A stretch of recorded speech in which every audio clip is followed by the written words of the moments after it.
لگی حضرت ذوالقرنین سے، بھئی آپ ہمارا ایک کام کر دیں، آپ اتنے پاورفل آدمی ہیں، ان یاجوج و ماجوج مفسدون فی الارض، یاجوج ماجوج ایک قوم ہے جس نے زمین میں فساد مچا کے رکھا ہوا ہے، آئے دن قتل و غارت کرتے ہیں وہ اور ہمارے پاس ان سے لڑنے کی طاقت نہیں ہے۔ فَهَلْ نَجْعَلُ لَكَ خَرْجًا، کیا ہم آپ کے لیے خرچ بنا سکتے ہیں؟ کچھ اجرت خرچ کہتے ہیں، خراج کا لفظ آپ نے سنا ہوگا، ٹیکس کو یا اجرت کو، تو ہم آپ کو کمیشن دیں گے اس کا، ہمارے پاس پیسہ بہت ہے، وسائل بہت ہیں، لیکن وہ ٹیکنالوجی ہمارے پاس نہیں ہے جو آپ کے پاس ہے۔ تو ہم دیکھ رہے ہیں آپ کو اللہ نے ایک بڑی قوت اور طاقت دی ہے، تو پیسہ ہمارے پاس بہت ہے، ہم آپ کو اس کی اجرت دیں گے۔ آپ نے یہ کرنا ہے کہ علا، اس بات پر ہم آپ کو اجرت دیں گے، تجعل بیننا و بینہم سدا، کہ آپ ہمارے اور ان کے درمیان ایک آڑ بنا دیں، ایک دیوار بنا دیں، کہ بہت بڑی دیوار بنانی پڑے گی اور پہاڑوں کو کہ اس خلا کو ختم کرنا پڑے گا، وہ قوم آ کے ہم پہ حملے کرتی ہے اور ہمارا بہت نقصان کرتی ہے، تو آپ ایک ایسی آڑ بنا دیں جو ہمارے بس میں نہیں ہے۔ قال ما مکنی فیہ ربی خیر، ذوالقرنین نے فرمایا میرے رب نے جو مجھے ٹھکانہ دیا ہے، طاقت دی ہے، وہ بہتر ہے۔ کیا مطلب؟ مجھے تمہاری اجرت کی ضرورت نہیں ہے، میرے پاس بہت وسائل ہیں۔ دیکھیں استغنا بہت بڑی نعمت ہے۔ سلیمان علیہ السلام کا بھی یہی انداز تھا، جب ملکہ سبا نے ہدیے دے کے بھیجا نا، تو سلیمان علیہ السلام نے بھی یہ فرمایا تھا، ما آتانی اللہ خیر مما آتاکم، مجھے جو اللہ نے وسائل دیے ہیں وہ تم سے بہت زیادہ ہیں۔ تو ایسے موقع پہ اس طرح کی بات کرنا یہ تکبر نہیں کہلاتا، بلکہ یہ عین شکر ہے کہ بھئی میں کیوں کسی سے مانگوں۔ آپ نے بعض دفعہ مالداروں کو دیکھا ہوگا، وہ یہ جملہ کہتے ہیں بھئی ہم کسی کے محتاج نہیں ہیں، تو اس جملے میں اگر اللہ کے شکر کی نیت ہے تو یہ اچھا جملہ ہے، اور اگر نیت ہے دوسرے کو نیچا دکھانا پھر یہ تکبر ہے۔ تو بعض وہمی لوگ کیا کرتے ہیں، کوئی بھی اس طرح کا جملہ زبان سے نکال دے تو فوراً اس پہ تکبر کا فتویٰ ٹھوک دیتے ہیں، یہ ٹھیک نہیں ہے۔ تو اس طرح کے جملے پیغمبروں سے بھی ثابت ہیں تو اور اہل اللہ سے بھی ثابت ہیں۔ حضرت ذوالقرنین نے فرمایا بھائی پیسوں کی مجھے ضرورت نہیں ہے، ما مکنی فیہ ربی، میرے رب نے جو مجھے وسائل دیے ہیں، خیر، وہ بہت بہتر ہیں۔ تم کیا دو گے مجھے، کتنے پیسے دے دو گے؟ ہاں مجھے افرادی قوت کی ضرورت ہے، کیونکہ اتنے بھاری بھرکم پتھر اٹھا کے پہاڑوں پہ لے کے جانا، لوہے کی پلیٹیں لے کے جانا، اس کے لیے افراد چاہیے، مزدور چاہیے، لیبر چاہیے۔ فَأَعِینُونِی بِقُوَّةٍ، تم مجھے میری مدد کرو قوت کے ساتھ، قوت چاہیے مجھے، پاور چاہیے، افرادی قوت چاہیے، یہاں قوت سے مراد ہے وسائل چاہیے، لیبر چاہیے، مزدور چاہیے۔ تو اجعل بینکم و بینہم ردما، میں تمہارے اور ان کے درمیان آڑ بنا دوں گا، دیوار بنا دوں گا۔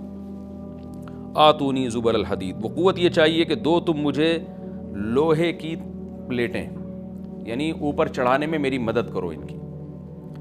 تو وہ افراد چاہیے ہمیں بہت بڑی تعداد میں جو لوہے کی پلیٹوں کو لے کے پہاڑوں کے اوپر چڑھیں، اور کوئی بھی اس وقت جو بھی طریقہ انہوں نے اختیار کیا ہوگا، ان پلیٹوں کو ہم دونوں پہاڑوں کے بیچ میں رکھیں گے، حتی اذا ساوا بین الصدفین، یہاں تک کہ جب دونوں کنار، صدف کہتے ہیں پہاڑ کے کنارہ، دونوں کناروں کے درمیان ان لوہے کی پلیٹوں کو۔ اچھا یہاں بھی اندماج ہے، صنعت اندماج کا مطلب بہت سے واقعات قرآن بیچ میں حذف کر رہا ہے، تو ایسا ہی نہیں ہے کہ بنی بنائی پلیٹیں، انہوں نے کوئی اسٹیل مل تھی اور وہ پلیٹیں پہلے سے تیار رکھی ہوئی تھیں۔ ظاہر ہے ذوالقرنین نے کیا کیا، لوہا جمع کیا پہلے، حضرت ذوالقرنین نے، کس قدر محنت لگی ہوگی، پہاڑوں کے درمیان بہت زیادہ لوہا چاہیے، تو کہاں کہاں سے پتہ نہیں کتنے مہینے کا یہ پروسیس ہوگا، کتنے سال اس پروجیکٹ میں لگے ہوں گے، کہاں کہاں سے لوہا جمع کیا ہوگا، ہو سکتا ہے زمین میں کھدائی کا کام شروع کیا ہو پہلے، کہ زمین سے لوہا نکالیں ہم، پھر اس لوہے کو گرم کر کے اس کو بھٹیوں میں گرم کر کے کیسے پلیٹوں کی شکل میں تبدیل کیا ہوگا، تو یہ کوئی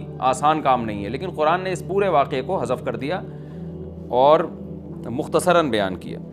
آتونی زبر الحدید، جو لوہے کی پلیٹیں ہم نے تیار کی ہیں وہ لا کے دو، حتی اذا ساوا بین الصدفین، جب ان پلیٹوں کو دونوں پہاڑوں کے بیچ میں ایسے ایسے نصب کرنا شروع کر دیا، ایک پلیٹ آئے، پھر دوسری پلیٹ، پھر تیسری پلیٹ، یعنی اگر ایسے کر کے پلیٹ لگاتے تو یہ تو پلیٹ تو بہت ہلکی ہوتی، یاجوج ماجوج اس میں سوراخ کر دیتے یا کچھ بھی اس کو توڑ دیتے یا جلا دیتے، پگھلا دیتے بھٹی کے ذریعے، کچھ بھی کر سکتے تھے، تو پلیٹوں کو ایسے کر کے رکھا گیا کہ چوڑائی میں جو ہے وہ دیوار بنے۔ قال انفخوا، تو ذوالقرنین نے کہا اب ان میں آگ بھڑکاؤ۔ انفخوا کا مطلب پھونک مارنا ہے، لیکن یہاں پھونک سے بھٹی کی جو گرم کرنے کے لیے جو ہوا ڈالی جاتی ہے نا، جو جیسے آپ نے دیکھا ہوگا نا پرانے زمانے میں خواتین جو تھیں، وہ بوڑھی مائیں کیا کرتی تھیں، دادیاں، وہ ایک پائپ لے کے نا کوئلوں میں پھونک مارتی تھیں. اس سے کیا ہوتا ہے, وہ ٹیمپریچر بڑھتا ہے. آج بھی میں نے گاؤں دیہاتوں میں دیکھا ہے بھٹیوں میں کہ وہ ہوا کا پریشر بنانے کے لیے انہوں نے کچھ دیسی قسم کی مشینیں لگائی ہوئی ہوتی ہیں. ایک صاحب کو میں نے دیکھا وہ سائیکل کا پہیے پہ پتہ نہیں کون سی مشین لگائی ہوئی ہے, اس سائیکل گھمائے جا رہے ہیں, ادھر سے ہوا نکل رہی ہے اور وہ لوہا پگھلنا شروع ہو گیا. تو بھٹی میں جو پہلے زمانے میں ٹیمپریچر بڑھایا جاتا تھا وہ ہوا کا پریشر بڑھا کے ہی بڑھایا جاتا تھا, یا ہو سکتا ہے کوئی گیس ہو جس کا پریشر بڑھانے کو انفخو سے تعبیر کیا جا رہا ہے. حتیٰ اذا جعلہ نارن, یہاں تک کہ جب ان پلیٹوں کو بہت زیادہ گرم کر دیا اور آگ کی طرح وہ پلیٹیں بیچ میں نصب کر کے نا آگ کی طرح پگھلنے لگیں, پانی کی طرح وہ پگھلنے لگیں.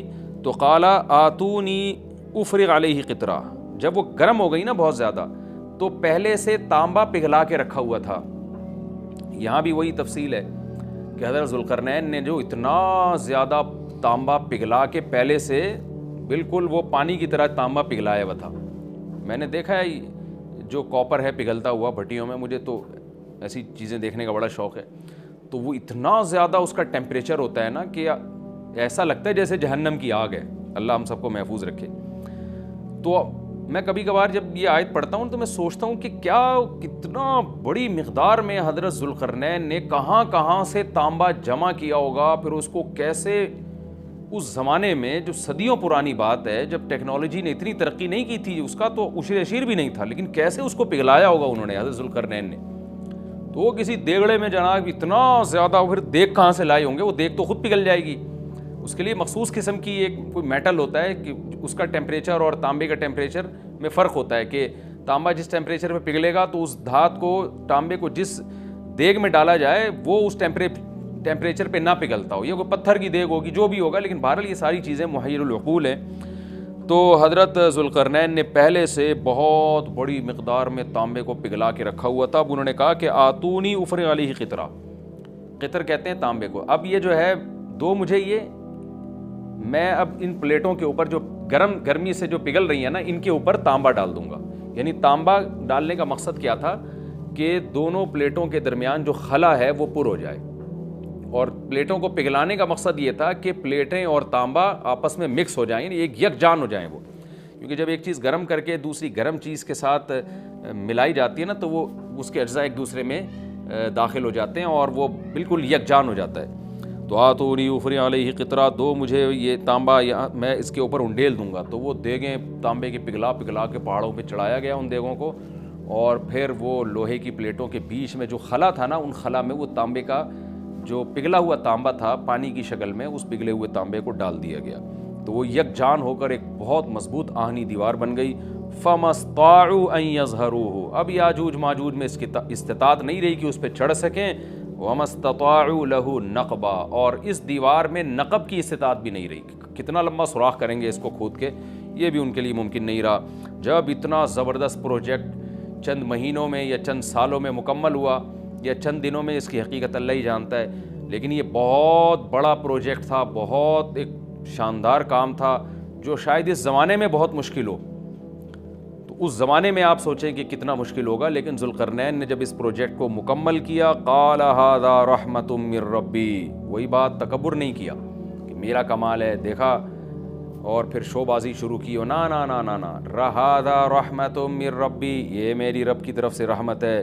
لیکن سلیمان علیہ السلام بھی یہی الفاظ تھے نا جب تخت سامنے آ گیا, ھذا من فضل ربی, یہ میرے رب کا فضل ہے. تو انبیاء اور نیک لوگ اللہ ان سے جب بھی کوئی عجیب کام لیتا ہے تو فوراً اللہ کی طرف نسبت کرتے ہیں.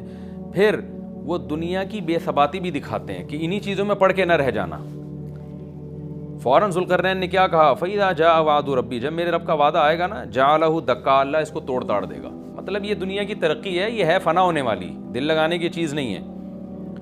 تو ایسا نہ ہو کہ اس سے دل لگانا شروع کر دو اور اسی میں بس کے رہ جاؤ اور اللہ کو بھول جاؤ اور اپنی ترقیوں پہ ناز کرنا شروع کر دو. فَإِذَا جَاءَ وَعْدُ رَبِّي, جب میرے رب کا وعدہ آئے گا, جَعَلَهُ دَكَّا, اسے توڑ تاڑ کے برابر کر دے گا. وَكَانَ وَعْدُ رَبِّي حَقًّا, اور میرے رب کا وعدہ سچا ہے. وعدے سے مراد کیا ہے؟